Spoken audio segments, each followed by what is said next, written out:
Bom dia, boa tarde ou boa noite, conforme estiverem a ver e a ouvir, e muito obrigada por quererem perder algum tempo comigo a ouvir-me falar do romance histórico de reconstrução. No anterior vídeo eu tinha falado, a propósito do meu romance O Navegador da Passagem, Bartolomeu Dias, sobre o romance histórico da reconstrução que acontece quando se conhece pouco da personagem ou dos acontecimentos e o autor pode, a partir dos poucos factos que tem, colmatar os lapsos e os buracos da história com a sua fantasia e a sua imaginação, desde que mantenha a contextualização e tudo aquilo que é histórico com rigor, os seus dados, as datas, etc. Com o espião de Dom João II, que é o Pero da Covilhã, eu fiz o mesmo, mas diferente. Ou seja, o Pero da Covilhã é uma espécie do reverso da medalha do Bartolomeu Dias. Enquanto Bartolomeu Dias é um homem injustiçado e que devia ser muito melancólico por não ter conseguido ir até à Índia,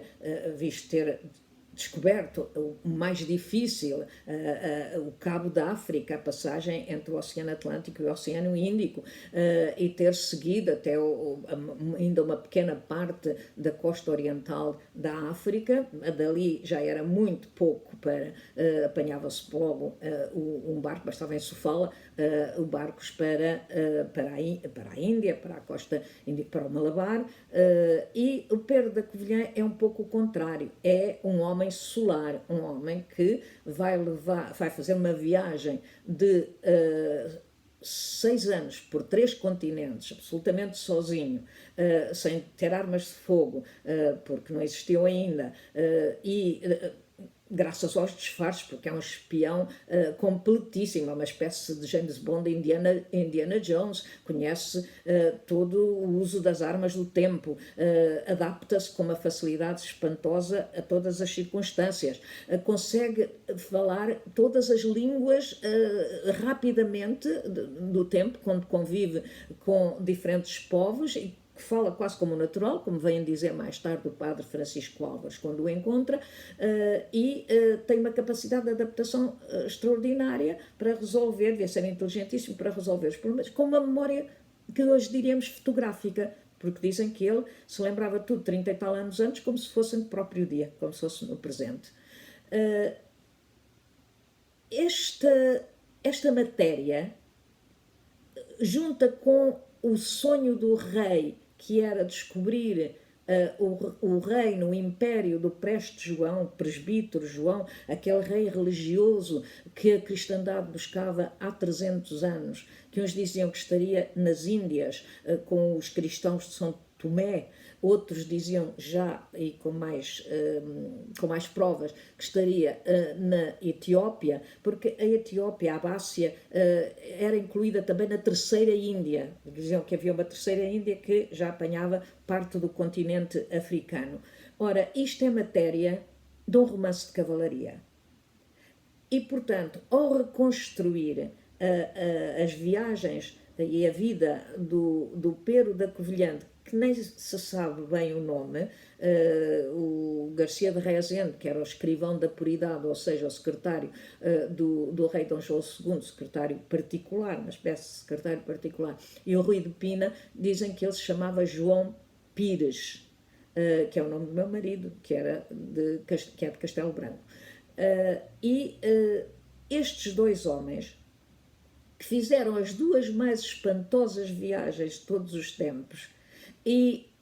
que iniciaram a modernidade, digamos assim, unindo dois mundos absolutamente desconhecidos um do outro, ao unir, quando Bartolomeu Dias une os dois oceanos, que vão abrir caminho para os portugueses fazerem a sua globalização, que alargam de uma maneira extraordinária os horizontes dos europeus mas também vão influenciar de uma maneira extraordinária os povos do Oriente. Se fosse noutro país que não Portugal, se fossem os ingleses, os franceses, Bartolomeu Dias e Pero da Covilhã seriam exalçados aos cumes da história, não só nacional como mundial, como realmente dois indivíduos extraordinários. Aqui ficaram reduzidos a 2 linhas praticamente dos manuais escolares. Por isso eu tentei resgatar estas personagens do esquecimento e dá-las aos portugueses que praticamente os desconhecem. O Pero da Covilhã, a quem se chama também João Pires, mas depois o nome de Pero impôs-se muito mais, sai da Covilhã aos 18 anos, vai para Sevilha pôr-se ao serviço dos Medina Sidónia, e mais tarde vem onde aprende, e aí aprende a falar o árabe com os escravos e o castelhano perfeitamente com os restantes homens dos Medina Sidónia. Mais tarde vem com o filho do duque para até Portugal. O filho do duque deixa-o ao serviço de Dom Afonso V e durante uns anos ele vai andar com o rei nas suas viagens, quer na Batalha de Tor, onde o Afonso de Paiva também vai participar, mas no exército do Príncipe Perfeito,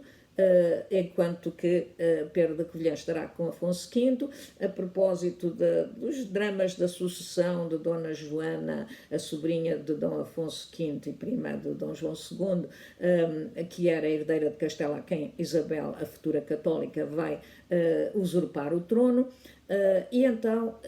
quando o Dom Afonso V morre, o Pero da Covilhã passa para o serviço do Dom João II, que vê as suas grandes capacidades e como desconfiava muito da nobreza e tinha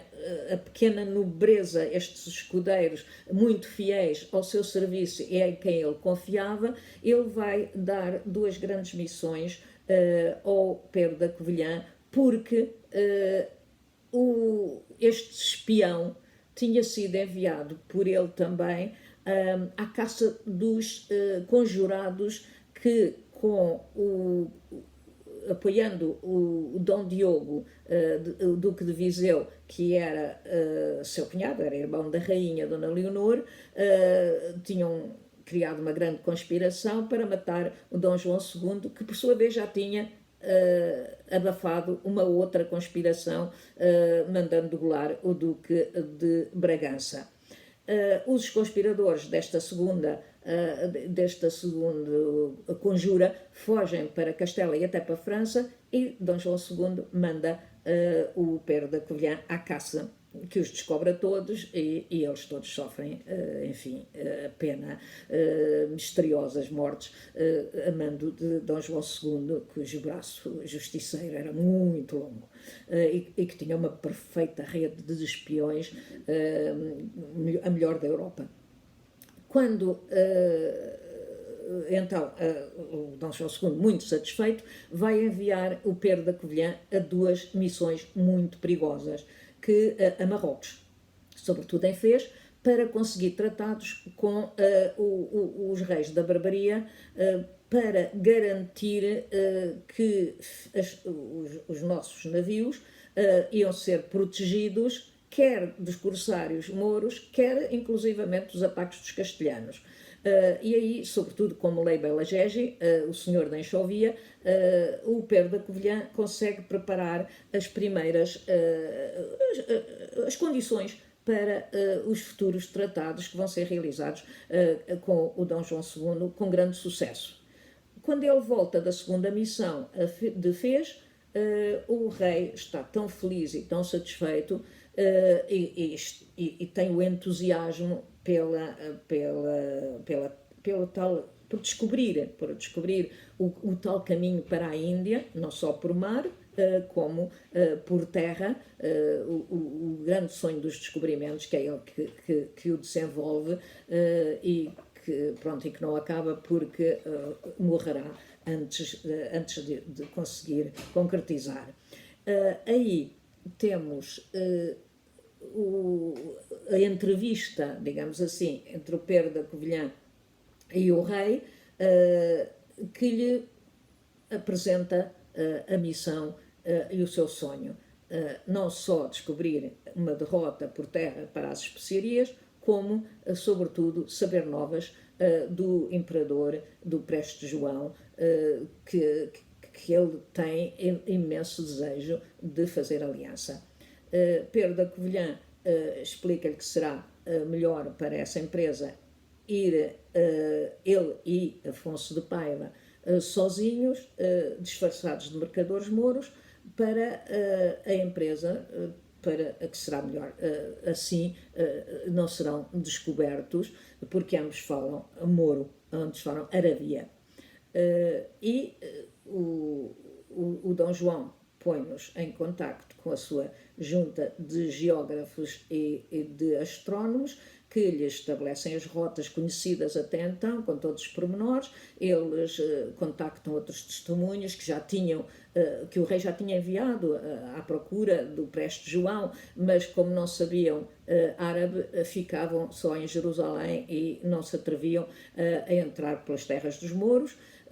como, por exemplo, o Frei António de Lisboa, que lhes indica onde é que hão de comer, onde é que hão de dormir,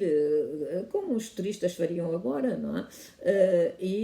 Todas essas informações são preciosas. O Pedro da Covilhã não precisava de as escrever, porque, segundo parece, fixava tudo,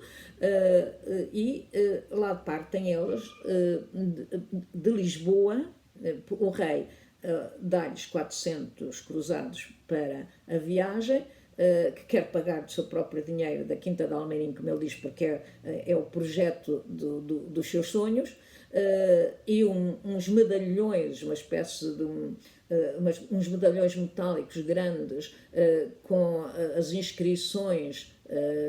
dizendo que é Dom João de Portugal, irmão dos reis cristãos, e aquilo é escrito, a mensagem é escrita em grego, em árabe, em português e em latim. E eles vão, eles em Lisboa têm que contatar o banqueiro e mercador Bartolomeu Marchione, e agora vejam como funcionavam os bancos, porque não querem levar os 400 cruzados ao atravessarem Portugal e Espanha, levam 40 cruzados, ou o que seja, e o resto do dinheiro vai ser transferido pelo banqueiro para Valência. De Valência, o dinheiro que eles quiserem transferir irá para Barcelona, e de Barcelona para Nápoles, que será o último ponto onde eles poderão levar esse dinheiro. Pedro da Covilhã e Afonso de Paiva atravessam Portugal, atravessam a Espanha até Valência, aí retiram parte do dinheiro e pedem a transferência para Barcelona. Em Barcelona embarcam numa nau do Bartolomeu Paredes, um capitão que também devia ser da confiança de Dom João II, que os vai levar a Nápoles. Em Nápoles eles vão ter um grande problema, é que Cosimo de Médicis, o senhor de Florença, grande mercador e banqueiro, que dominava o comércio das especiarias, tinha muitos espiões e tinha muita gente subornada em Nápoles para espiarem aqueles que aparecessem de outras nações, de que se suspeitasse que vinham ao cheiro das especiarias, ao cheiro da canela e da pimenta. E descobrem ou suspeitam que aqueles dois portugueses são espiões e prendem-nos, sob um pretexto de que têm as cartas do banqueiro Marchione são falsas, e que aquilo é um falso pretexto. Eles só são libertados, naturalmente, pelo pedido que vai levar Bartolomeu Paredes, o capitão, ao rei Dom Fernando de Nápoles, que é primo de Dom João II, que os solta e lhes dá uma indenização, até segundo parece. De Nápoles, eles seguem para a ilha de Rhodes, no Mediterrâneo, pleno Mediterrâneo, que é o ponto de passagem. Depois, o último ponto onde há cristãos, a Ordem dos Templários Hospitalares está lá. Há dois freis, frades portugueses, que os ajudam a disfarçar melhor, a recomporem-se e lhes dão uma carga de mel para eles depois irem vender a Alexandria. É o último ponto cristão, portanto, eles dali partem já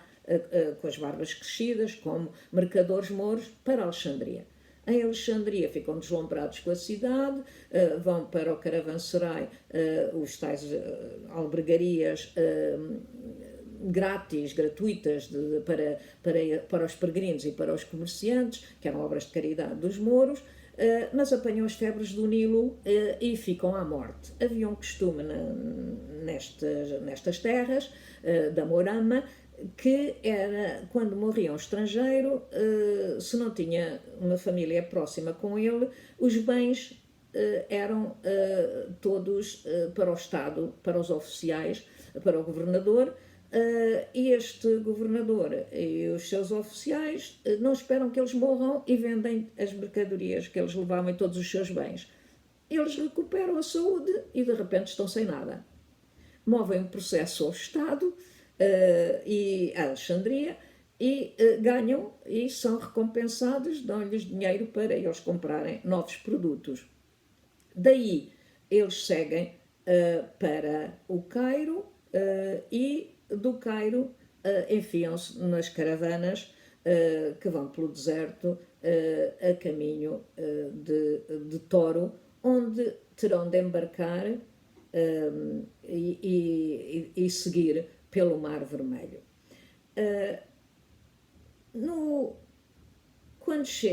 Quando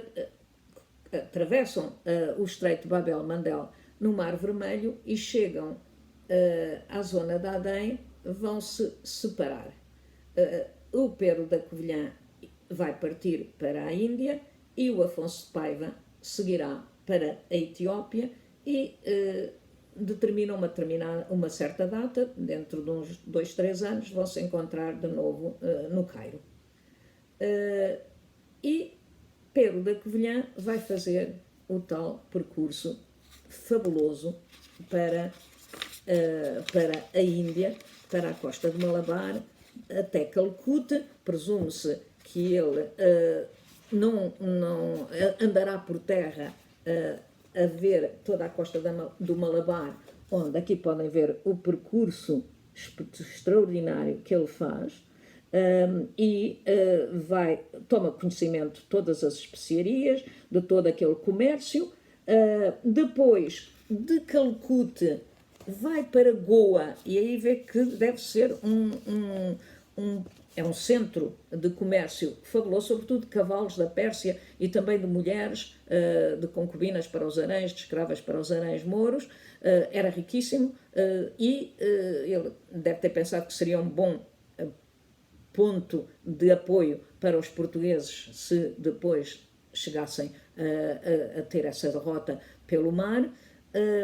e vai para Hormuz, no Golfo Pérsico, a Pedra do Anel, como chamavam, e em Hormuz ele toma conhecimento do ouro que diziam haver no Monomotapa, na costa oriental da África ao sul. E, como um bom espião que era, e curiosíssimo, ele mete-se num daqueles gelbas, daqueles barcos mouros que não tinham pregadura, como ele diz, eram todos atados com Cairo, e percorre toda a costa oriental da África, até Sofala, que era o último sítio onde se podia, aqueles barcos podiam navegar por causa das correntes e dos ventos. E tem conhecimento realmente do Monomotapa, o Zimbábue, a Cidade Branca, o grande imperador Moene Mutapa, senhor das Minas, e de tal maneira ele deve ter tomado conhecimento desse ouro e desses produtos e dessa riqueza, que mais tarde, na viagem do Vasco da Gama, já levam um indivíduo para ficar, um português para ficar no Monomotapa, para ver dos extratos do ouro que diziam ser do rei Salomão ou da rainha do Sabá. Daí ele vai voltar ao Cairo e sabe que o Afonso de Paiva morreu, desapareceu, não se sabe, presume-se que terá morrido ou das febres ou assassinado, por lhe terem descoberto o disfarce. No Cairo, Pedro da Covilhã vai encontrar-se com dois judeus que são enviados pelo rei Dom João II, um sapateiro e o rabi que lhe pede para o levar a Ormuz, que ele gostava de conhecer Ormuz. Aí o Pedro da Covilhã recebe as cartas que o rei lhes envia através dos judeus, e o rei pede-lhe que, se já cumpriram as missões, regressem ao reino. Se não, tentem ir até onde ele lhes pediu, que ele ficaria muito feliz se eles conseguissem concretizar o seu desejo. E Pedro da Covilhã não tem coragem para dizer que não, naturalmente até gostou da ideia,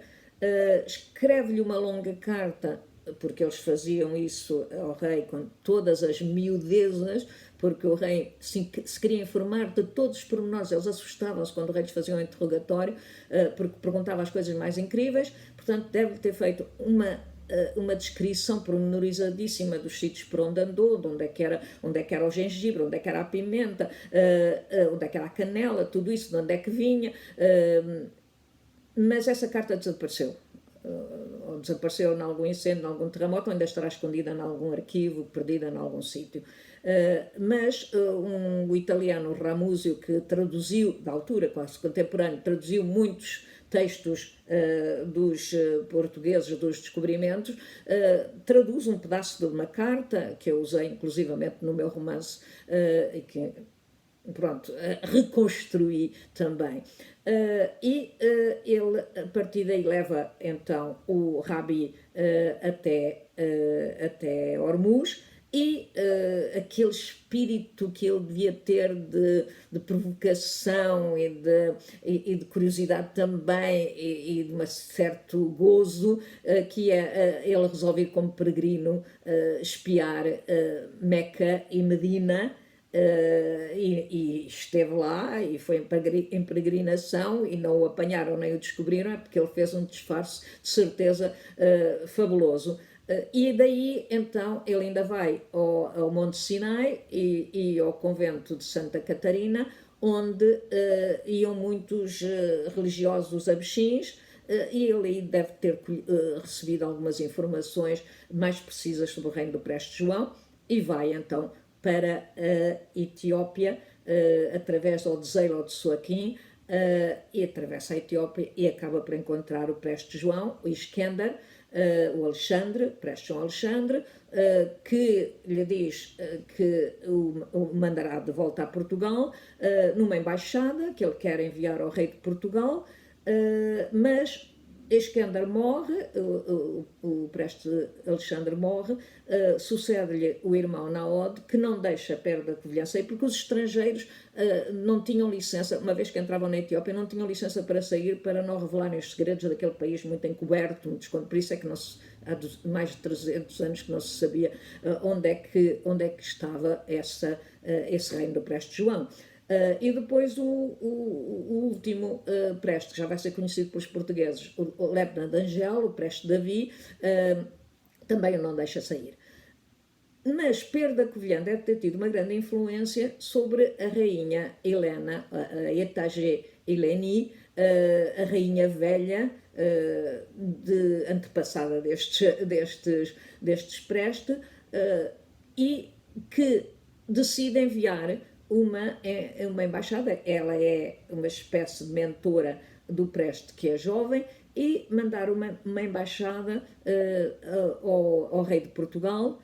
Manda um mercador e semi-religioso arménio, primeiro a Afonso de Albuquerque, que o recebe como o verdadeiro embaixador do reino do Preste João, e que o envia numa nau para Portugal, onde ele durante a viagem ele é muito maltratado pelos inimigos de Afonso de Albuquerque, que dizem que Mateus é um espião, não é um emissário nem um embaixador, mas quando chega a Portugal, Mateus é recebido com deslumbramento pelo rei Dom Manuel, isto é por volta de 1514-15, portanto,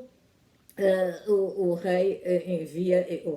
Dom Manuel envia inclusivamente a notícia aos castelhanos, ao Papa, de que teve a embaixada do reino de Preste João, e manda-lhe uma embaixada riquíssima, com o Mateus, de novo, com o padre Francisco Álvares, mas disso falarei mais tarde, num outro episódio, que já estou a falar há muito tempo. Portanto, Pedro da Covilhã vai ficar na Etiópia, toda a gente julga que ele morreu, e a embaixada irá encontrá-lo 30 e tal anos depois, 33 anos depois, já como um grande fidalgo etíope, com um feudo de muitas terras e um exército privado com 70 anos, mas a lutar ao lado do Preste João contra os mouros com uma grande força. Tem uma coisa curiosa, que isto ficou escrito, que a rainha Helena lhe pediu para ele desenhar um altar à maneira portuguesa, e ele desenha o melhor que pôde, como ele conta ao padre Francisco Álvares, que é feita em ouro numa das igrejas, mas que depois a igreja é arrasada e o ouro é retirado pelos mouros de Zeila, pelo rei de Zeila, quando invadem a Etiópia. Como é que eu fiz isto num romance de cavalaria? Através das histórias contadas pelos cronistas até o século XVII, inclusive, que fazem as grandes histórias da Etiópia, as primeiras histórias realistas, pormenorizadas, geográficas, arqueológicas, da natureza da Etiópia, são feitas pelos portugueses. Todo esse conhecimento vastíssimo é dado através dos padres portugueses, os cronistas portugueses, como o padre Francisco Álvares, que vai na embaixada e que está lá vários anos, como, por exemplo, pelo padre Jerónimo Lobo, de que só existe um manuscrito e que existe em inglês porque foi encomendada por ingleses, ou o padre João dos Santos, ou o padre Baltasar Teles. Portanto, todos eles fizeram várias obras sobre a Etiópia, os costumes, tudo isso. Portanto, eu ponho, já que me permite a fantasia de ser uma reconstrução, eu vou contando essas histórias que aparecem nas crónicas, que a maioria dos portugueses não conhece, pondo o Pedro da Covilhã nessas situações, como por exemplo quando ele vai ao Monomotapa à procura do ouro, e há a descrição do senhor de Moana Motapa e do jovem imperador que anda fugitivo, o herdeiro do trono, em que se descrevem, os nossos cronistas descrevem os costumes, os penteados, o aspecto, com todo o pormenor, como os infícios que usavam, estes cornos de cabelo, quanto mais cornos tinham, mais poderosos eram, os 4 era o rei, e saber-se do ouro do Monomotapa, e ele, ou por exemplo, as religiões, os cristãos de São Tomé, que ele também refere, mas que não encontra assim com tanta abundância como dizia, como o Vasco da Gama mais tarde ainda, que não tinha notícia do Pedro da Covilhã, vai entrar num templo em Calcute e julga que está numa igreja. Tal é a obsessão que tinham para encontrar os cristãos, e confunde a deusa Kali com a Virgem Maria e os outros santos, embora dizendo que os santos eram muito feios, estavam muito mal feitos, mas rezaram as suas orações a esses santos. E já me alonguei muito, e o Pedro da Covilhã vai ser encontrado e vai ter uma importância muito grande nas relações futuras com a Etiópia e Portugal. Muito obrigada pela vossa atenção.